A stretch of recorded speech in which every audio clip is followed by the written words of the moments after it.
इस वक्त पूरी दुनिया की नज़र वेनेजुएला पर नहीं बल्कि ईरान पर है, जहां पिछले 2 हफ्तों से जनता का विरोध प्रदर्शन जारी है। ईरान में विरोध प्रदर्शनों पर सुरक्षा बलों की हिंसक कार्रवाई के दौरान अब तक कम से कम 2571 लोग मारे गए हैं और यह आंकड़ा ईरान के अधिकारियों ने दिया है। मौत का वास्तविक आंकड़ा तो इससे कहीं अधिक हो सकता है। दूसरी तरफ अमेरिका लगातार ईरान पर सैन्य दबाव बना रहा है। ऐसे संकेत मिल रहे हैं कि कभी भी अमेरिका ईरान पर हमला कर सकता है। अमेरिकी राष्ट्रपति ट्रंप ने ईरानियों से वादा किया था कि आप विरोध करते रहिए, मदद रास्ते में है। चलिए आपको ईरान में जारी विरोध प्रदर्शन और अमेरिका के सैन्य हमलों की चेतावनियों से जुड़े 10 बड़े अपडेट यहाँ बताते हैं। 1.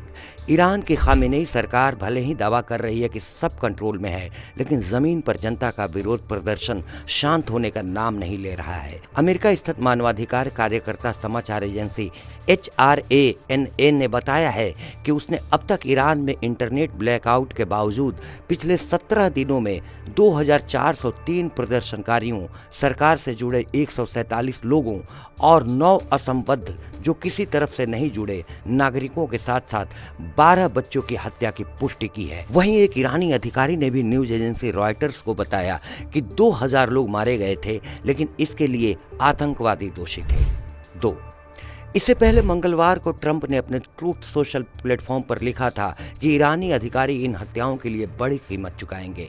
ट्रंप ने ईरान के लोगों से विरोध करते रहने का आग्रह किया। उन्होंने लिखा, ईरान देशभक्त विरोध करते रहें, अपने संस्थानों पर कब्जा करें, हत्यारों और दुर्व्यवहार करने वालों के नाम नोट करके रखें, उन्हें बड़ी कीमत चुकानी पड़ेगी। मैंने प्रदर्शनकारियों की बेतुकी हत्या बंद होने तक ईरान के अधिकारियों के साथ सभी बैठकें रद्द कर दी हैं। मदद अपने रास्ते पर है। Make America great again. 3. जब पत्रकारों ने ट्रंप से पूछा कि मदद रास्ते में है से उनका क्या मतलब है, तो ट्रंप ने कोई खास जानकारी साझा करने से इनकार कर दिया। उन्होंने कहा कि आपको खुद इसका पता लगाना होगा। I am sorry. 4.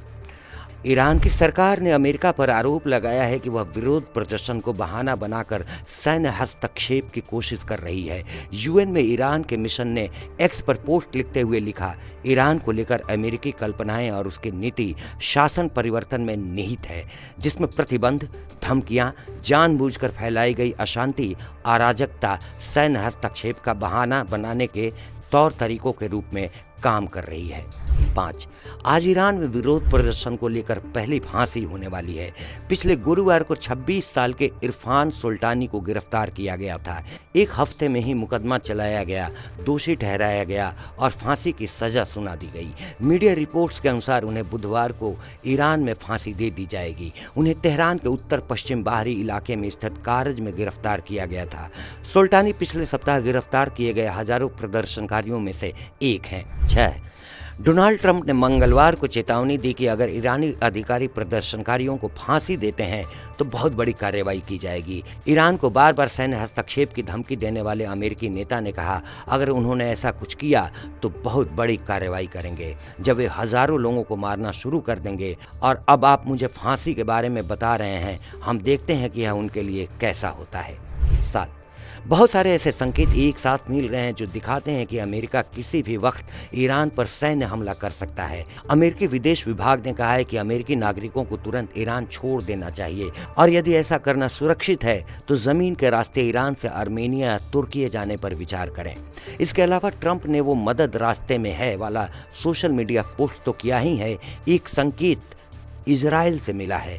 इजराइल की सुरक्षा कैबिनेट ने मंगलवार को स्थानीय समयानुसार शाम 7 बजे एक आपातकालीन बैठक बुलाई थी। इस बैठक का एकमात्र एजेंडा ईरान था। इसके अलावा अमेरिकी रक्षा मंत्रालय पेंटागन ने भी अपनी सक्रियता बढ़ा दी है। द न्यूयॉर्क टाइम्स की रिपोर्ट के अनुसार अमेरिकी अधिकारियों ने पुष्टि की है कि पेंटागन राष्ट्रपति ट्रंप के सामने ईरान के खिलाफ व्यापक सैन्य विकल्प पेश कर रहा है। 8. एक्सियोस की रिपोर्ट के अनुसार ट्रंप के विशेष दूत स्टीव विटकॉफ ने बीते वीकेंड ईरान के क्राउन प्रिंस रेजा पहलवी, जो अमेरिका में निर्वासन की जिंदगी जी रहे हैं, से गुप्त रूप से मुलाकात की। एक वरिष्ठ अमेरिकी अधिकारी ने आउटलेट को बताया कि दोनों ने विरोध प्रदर्शनों पर चर्चा की। 9. द गार्डियन की रिपोर्ट के अनुसार तेहरान में मौजूद एक आंखों के डॉक्टर ने बताया कि वहां केवल एक अस्पताल में 400 से अधिक ऐसे लोग आए जिनकी आंखों में गोली लगने के कारण चोटें लगी हैं। 10.